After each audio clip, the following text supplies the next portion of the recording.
好啦，乡亲啊，继续要来讲含3肉精的美国猪肉，明年就要进口台湾，有猪农来组成着民间反3肉精毒猪的联盟，痛骂蔡政府延续过去马政府错误的政策。啊，讲若要互3肉精的猪肉对健康造成冲击，上好的办法就是卖进口。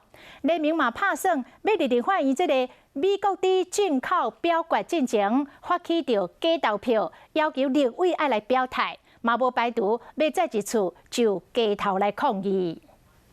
5大措施，5大措施，马错菜也错，马错菜也错。猪农代表到立法院，针对有莱克多巴胺的美国猪肉进口台湾真不满。每一间校嘛，甲因的善事讲，阮无爱美国猪肉入来阮这囡仔食，希望咱蔡总统会使善思。好像是在糊弄，伊根本就不是要查厂。苏院长。查厂要想到做到。虽然政府再三强调讲，针对美国猪肉有定出3肉精残留的用温量符合国际标准，不过议员有医师提出无同款的看法。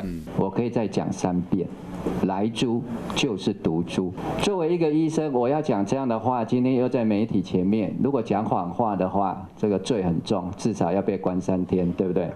今年秋到有台湾真侪民众行上街路去抗议美国猪肉，民间反3肉精毒猪联盟，佮要发起后一波行动。就是一个假投票，让各个立法委员来表示说，对于这个行政命令是赞成或是反对。那如果还是通过这样的行政命令的话，蔡大哥这个可能不是炸3只小猪鸟哈。农委会针对记者会无进一步的回应，行政院进前定调。莱克多巴胺的猪肉进口到美国查厂，新增加会后特批查验清楚表示严格稽查5大原则，伊嘛讲会使化解外界顾虑。